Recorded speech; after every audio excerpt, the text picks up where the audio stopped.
Congress league സീറ്റുകൾ വെച്ചുമാറാനുള്ള ഒരു ആലോചന. കോങ്ങാട് സീറ്റ് ലീഗ് കോൺഗ്രസിന് വിട്ടു നൽകും. പകരം ബാലുശ്ശേരിക്കാണ് സാധ്യത. താനൂർ, തവനൂർ സീറ്റുകൾ വെച്ചുമാറാനുള്ള ആലോചനയും നടക്കുന്നുണ്ട്.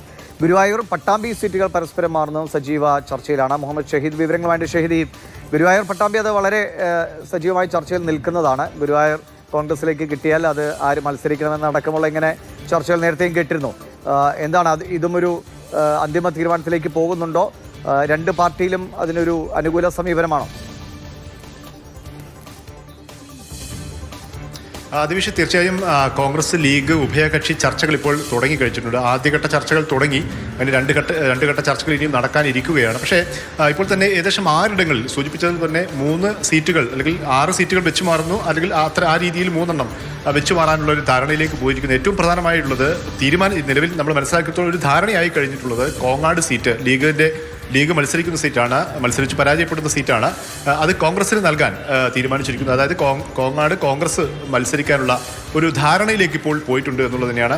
അവിടെ KPCC ജനറൽ സെക്രട്ടറി കൂടിയായ ഒരു തുളസി ടീച്ചറുടെ പേര് മുൻഗണനയിലുണ്ട്. ശ്രീകണ്ഠൻ MP യുടെ ഭാര്യ കൂടിയാണ് അദ്ദേഹം. രമ്യ ഹരിദാസ് ഉൾപ്പെടെയുള്ളവരുടെ പേരുകളുണ്ട്. അവിടെ ആ ജയസാധ്യതയാണ് കൂടുതലായും അത് പരിഗണിക്കപ്പെടുന്നത്. ആ രീതിയിൽ കോങ്ങാട് കോൺഗ്രസ് മത്സരിക്കും.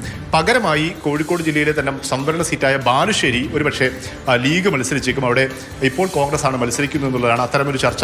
ആ കാര്യത്തിൽ ഏറെക്കുറെ കോങ്ങാട് വിട്ടു നൽകാൻ ഏറെക്കുറെ ധാരണയായി കഴിഞ്ഞു എന്നുള്ളതാണ്. ഒരുപക്ഷെ ബാലുശ്ശേരി ഏറ്റെടുക്കും, ലീഗ് അല്ലെങ്കിൽ മറ്റെന്തെങ്കിലും ധാരണയിലേക്ക് പോകും. മറ്റൊന്നാണ് സൂചിപ്പിച്ചതുപോലെ തന്നെ ഗുരുവായൂരും പട്ടാമ്പിയും. ഈ പട്ടാമ്പി മുസ്ലിം ലീഗിന്റെ ഒരു ശക്തി കേന്ദ്രം കൂടിയാണ്. ഏറെക്കാലമായി ലീഗ് ആവശ്യപ്പെട്ടുകൊണ്ടിരിക്കുന്നതാണ് പട്ടാമ്പി. പക്ഷേ പട്ടാമ്പി പ്രാദേശികമായി കോൺഗ്രസിന്റെ ഭാഗത്തും ചില എതിർപ്പുകൾ ഉയർന്നുകൊണ്ടാണ് നടക്കാതെ പോകുന്നത്. പക്ഷേ ഇത്തവണ ഈ ജയസാധ്യത പരിഗണിച്ചുകൊണ്ട് പട്ടാമ്പി ലീഗ് മത്സരിക്കാനും സൂചിപ്പിച്ചതുപോലെ തന്നെ ഗുരുവായൂർ അത് കോൺഗ്രസ് ആണ് മത്സരിക്കുന്നത് നല്ലതെന്ന് ഒരു അഭിപ്രായം നേരത്തെ തന്നെ പലതവണ ഉയർന്നതാണ്. ആ തരത്തിൽ ഗുരുവായൂർ കോൺഗ്രസിന് നൽകാനും പട്ടാമ്പി ലീഗിന് നൽകാനുമുള്ള ധാരണ അല്ലെങ്കിൽ അത്തരത്തിലുള്ള ചർച്ച വളരെ സജീവമായി പുരോഗമിക്കുന്നു എന്നുള്ളതാണ്. മറ്റൊന്നാണ് താനൂരും തവനൂരും. താനൂര് ലീഗിന്റെ വലിയ ഒരു കോട്ടയായ ഒരു സ്ഥലമാണ്. പക്ഷേ രണ്ട് തെരഞ്ഞെടുപ്പുകളിലായി V അബ്ദുറഹ്മാനാണ് അവിടെ LDF ആണ് ജയിച്ചു വരുന്നത്. പ്രാദേശികമായ ചില തർക്കങ്ങൾ കോൺഗ്രസും ലീഗും തമ്മിലുണ്ട്. അത് പരിഹരിക്കാൻ കഴിഞ്ഞ തദ്ദേശ തെരഞ്ഞെടുപ്പിലും വലിയ തീവ്രമായ ശ്രമം നടന്നിരുന്നു. പക്ഷേ പൊന്മുണ്ടം പഞ്ചായത്ത് ഉൾപ്പെടെയുള്ള സ്ഥലങ്ങളിൽ ഇത് പരിഹരിക്കപ്പെട്ടില്ല. അവിടെ ലീഗും കോൺഗ്രസും ഭിന്നതയിൽ തുടരുകയാണ്.